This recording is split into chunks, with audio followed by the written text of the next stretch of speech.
মিশকাত শরীফের একটা হাদিস, সহিহ হাদিস, মিশকাত শরীফের একটা হাদিস এসেছে।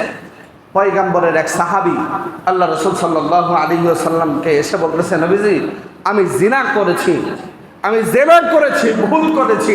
এটা করার পর থেকে আমি দিলে শান্তি পাচ্ছি না, আমি জাহান্নামের ভয়ে কাতরাচ্ছি, আমার দিলে বড় ব্যথা। আপনি জমিনে জিনা করলে যে শাস্তি নবীজি, আপনি আমাকে এই শাস্তি দেন, আমি জাহান্নামের আগুন সহ্য করতে পারবো না। পাগল পারা হয়ে গেছে। নবীজি সাহাবাদেরকে বললেন, দেখো তো সংবাদ নিয়ে সে আসলেও জিনা করছে কিনা। এরপর খবর নিয়ে দেখা গেল হ্যাঁ জিনা করেছে, সে পাগল পারা হয়ে গেছে। কিভাবে জিনার থেকে ক্ষমা পাবে? ক্ষমা পাবে দুনিয়ার শাস্তি। জিনা করলে কি আপনাদের জানা আছে?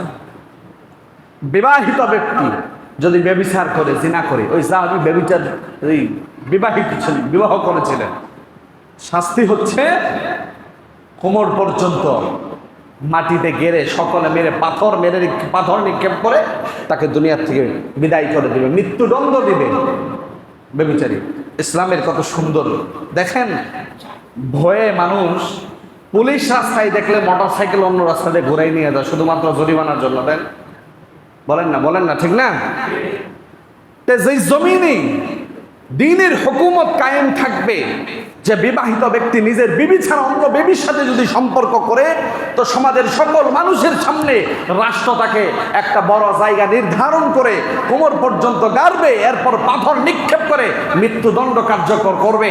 এমন আইন যদি বাস্তবায়ন হয়, বলেন তো এই দেশে পরকীয়া থাকবে? বলেন পরকীয়া থাকবে? এই জন্য ইসলামের আইনগুলো এত সুন্দর। খালি বলেন যে হাত চুরি করলো আর হাত কেটে দিল, একটা চোরের হাত কাটলে কিয়ামত পর্যন্ত সব চোর ভালো হয়ে যাবে, ঠিক না? ভালো হয়ে যাবে। এই জন্য ইসলাম এগুলো আইন দিয়েছে। এরপর আল্লাহ রাসূল সাল্লাল্লাহু আলাইহি ওয়াসাল্লাম তার শাস্তির ব্যবস্থা করলেন। সাহাবায়ে কেরামকে বললেন তাকে কোমর পর্যন্ত মাটিতে গাড়া হোক। এরপর মরুভূমিতে কোমর পর্যন্ত গাড়া হলো, পাথর নিক্ষেপ করা হচ্ছে। একজন সাহাবী একেবারে ইষ্টকৃত করে বলছি, পাথর নিক্ষেপ করতে করতে পাথর মাথায় লেগে হঠাৎ করে ফিনকি দিয়ে ওই সাহাবীর রক্ত, যে সাহাবী পাথর মারছে তার শরীরে এসে লাগছে। লাগার সাথে সাথে সে বলছে আহা, তিরস্কার করে বলছেন জিনাকারী, যাকে পাথর নিক্ষেপ করে মারা হলো, ওই জিনাকারীর রক্ত আমার শরীরে লাগলো। আমরা এরকম করি না? করি না? অনেক খারাপ ছেলের সাথে চললাম, এই খারাপ ছেলের সাথে চলতেছে, এই ছেলেটা তো খারাপ হয়ে যাবে, বলে না? এরকম তো রক্ত ছিটে লাগছে, লাগার পরে বলতেছে জিনাকারীর রক্ত আমার শরীরে লাগলো। এরকম করছে।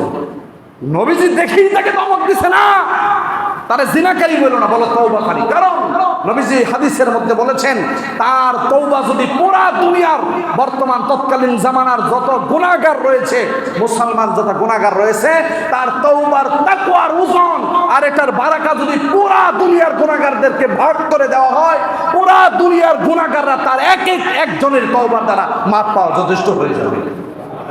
তো নবীজি বলতেছেন তুমি তার জেনা দেখলা, তার তাওবা দেখলা না। সে কি তাওবা করেছে? সে জাহান্নামের আগুনের ভয়ে দুনিয়ায় তার জীবন শেষ করে দেবে। এজন্য জাহান্নামের আগুন সহ্য করার ক্ষমতা কারো আছে? ফিরে আসার সময়, রমজান চলে গেল, আহা ফিরে আসলাম না। তওবার সময় সব সময় খোলা, দরজা খোলা, সময় থাকতে তওবা করে ফিরে আসি আমরা। আমি ফিরতে চাইলেই না আল্লাহ আমাকে রাস্তা দেখাবে। আমি যখন কাজ করতে চাবো, বিভিন্ন জায়গায় দৌড়াবো কাজের জন্য, তখন না আমার সামনে কাজ ধরা দিবে। আমি ঘরে বসে থাকলে কাজ কাজ কাজ কাজ করলে কাজ আমার সামনে ধরা দিবে না। সুতরাং আল্লাহর রাস্তায় ওঠার জন্য আপনাকে দৌড়াতে হবে, তওবা করতে হবে, ফিরে আসতে হবে। আল্লাহ পাক রব্বুল আলামিন তৌফিক দান করুন। সকলে বলি আল্লাহুম্মা আমিন।